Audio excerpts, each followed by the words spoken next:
टाकली त्याबद्दल आपण काय सांगशाल? ते खरेच आहे, कारण की माझ्यावर एवढा मोठा बॅड हल्ला झाला तर नुसतं विचारपूस करायला सुद्धा दवाखान्यात आलेच नाहीत. पण माझ्यावर बॅड हल्ला झाला तेव्हा त्यांनी एकही वेळेस फोनसुद्धा करून मला विचारलं नाही बाबा हे हल्ला कसा झाला. कार्यकर्त्यांनी मला छोट्या छोट्या कार्यकर्त्यांनी मदत केली. माझं बबन थोरात साहेब एकही वेळेस मला ह्या जिल्ह्याचे संपर्क प्रमुख असून एकही वेळेस भेट द्यायला आले नाही. ती माझ्या पोटामध्ये खंत होती. काल नांदेडमध्ये शिवसैनिकांमध्ये दोन गटामध्ये वाद झाला, हाणामारी झाली. त्या संदर्भानं जे निष्ठावंत शिवसैनिक होते ते त्याच्यावर आरोप केला जाते, त्यांना हकलपट्टी केली जाते. त्या संदर्भानं तुम्हाला काय वाटते एक पदाधिकारी शिवसेनेचा म्हणून? माझी पोस्ट टाकण्याचं तेच उद्देश होता, कारण का जे निष्ठावंत शिवसैनिक आहेत ते कुठंतरी डावलल्या चाललेत आणि जे उपरी आलेले आहेत ते पक्षावर घर करून बसत आहेत. कारण का हे बबन थोरात साहेब जे आहेत आमचे संपर्क प्रमुख, मी त्यांच्यावर एवढा मोठा नाही की त्यांच्यावर हे आरोप लावू शकतो. माझ्या मनातली खंत जी आहे तो 100% मॅनेज आहे. कारण का माझ्या वेळेस हल्ला झाला तेव्हा तो मला मिटून घेण्यासाठी सुद्धा प्रोत्साहन म्हणजे दबाव आणत होता जिल्हा प्रमुखामार्फत. त्या जिल्हा प्रमुखाचं नाव घेणार नाही, आता तो पक्षात नाही आपल्या. मात्र असे घाणेरड नीच राजकारण तो करतो. जोपर्यंत जिल्ह्यामध्ये आहे तोपर्यंत शिवसेना ह्या जिल्ह्यात वाढू शकत नाही. मला उद्धव साहेबांना बोललेलं होतं मातोश्रीवर मदत पाहिजे का म्हणून. तर मी साहेबाला म्हणलो बा आता तरी काय आवश्यक नाही, जेव्हा मला आवश्यकता पडेल तेव्हा येईल. तर मी जाण्याचा प्रयत्न केलो. माझ्यावर एवढा मोठा हल्ला झाला, उद्धव साहेबांनी मला बोलिलं तर मातोश्रीवर, पण जाण्याचा प्रयत्न केल्यावर मला तिथपर्यंत सुद्धा पोहोचू दिलं नाही. मला सन्माननीय आपले विरोधी पक्षनेते अंबादास दानवे साहेबाकडे गेलो. त्यांनी मला खूप छान प्रोत्साहित केलं. लोह्याला आल्यानंतर सुद्धा म्हणले तुला मदत करूच म्हणले, या म्हणले मला. कारण का मग शेतीच्या कामं असल्यामुळे मला काय जाता आलं नाही. माझी कोर्टात केस चालू आहे त्याच्यासाठीही मी बोललो. तर खूप जणांनी गौरव भाऊने मला मदत केली, संजू पाटलांनी केली, अजून बंडू भाऊ आले होते माझ्याकडं, अजून बरेच शिवसैनिक आले होते. दत्ताभाऊ कोकाटे तेव्हा आले होते, अजून आपले खासदार परभणीचे बंडू बॉस आले होते. खूप जणांनी मदत केली. माझ्या संपर्क प्रमुखाने मला 1 रुपयाची सुद्धा मदत केली नाही, काय बोलायला सुद्धा आलं नाही मला. स्वतः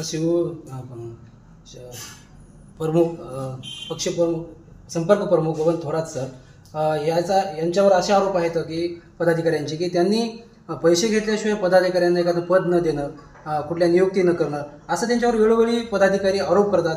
हे तुम्ही एक शिवसैनिक हा तुम्हाला याच्यातून काही अनुभव आलेला आहे का? तसा तर काय मला अनुभव आला नाही, कारण का मी पद मागाय त्याच्याकडे गेलंच नाही कधी. मी शिवसेनेचा शाखा प्रमुख नंतर उपतालुका प्रमुख झालो तर मला स्थानिकच्याच नेत्यांनी पद दिले. मला काय त्या पैशाच्या व्यवहारामध्ये काय मी पडत नाही, मला काय माहीत नाही त्याच्याबद्दल.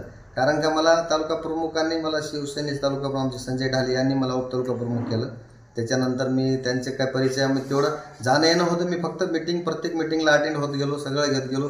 त्यांना मार्केट कमिटीच्या आमच्या याच्यावेळेसुद्धा त्यांनी माझा पत्ता कट केला. मार्केट कमिटीचं मी तिकीट मागितलं होतं त्यांना माझ्या आईच्या नावानं. तर तेव्हा त्यांची बोलीभाषा पैसे असे ते बोलू लागले मला त्या विषयावर. पण मला समज आलं नाही असं पैशाचे काय विषय काढायचे. मी म्हणलो खर्च करायचं तेव्हा करूच ना आपण इलेक्शनला, पण आता पैशाची काय गरज आहे.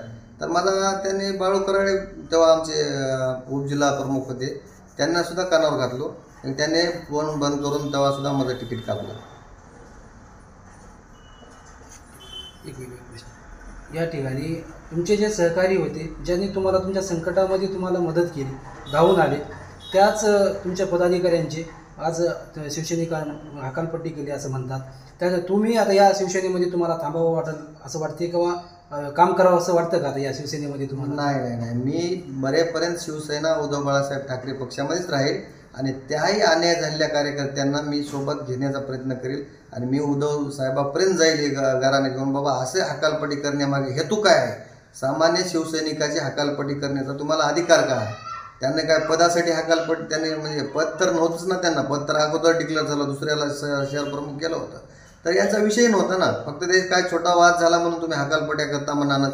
खंत कुठं त्याने करतील सांगा बरं तुम्ही. हे जिल्ह्याचे संपर्क प्रमुख असल्यामुळे तुम्हाला खंत व्यक्त करणं तुमच्याजवळ येऊन म्हणजे हे का तुम्ही पक्षविरोधी कारवाई आहे का? हे कुठंतरी लाजिरवाणी गोष्ट आहे पक्षासाठी. नवतरुण शिवसैनिकांना आपलं काय आव्हान असेल पुढं काम करण्यासाठी? मी नवतरुण शिवसैनिकाला वरल्या कोण्याही नेत्याची न आवश्यकता असता तुम्ही जमिनीवर उतरून काम करा. तुम्हाला संपर्क प्रमुखाची गरज पडणार नाही ना जिल्हा प्रमुखाची गरज पडणार नाही. जेव्हा तुमच्यावर वेळ येईल तेव्हा डायरेक्ट आपण पक्षप्रमुखाला बोलू. या खाल्ल्या स्तराच्या लोकांना राजकारण गलिच्छ करून टाकलं.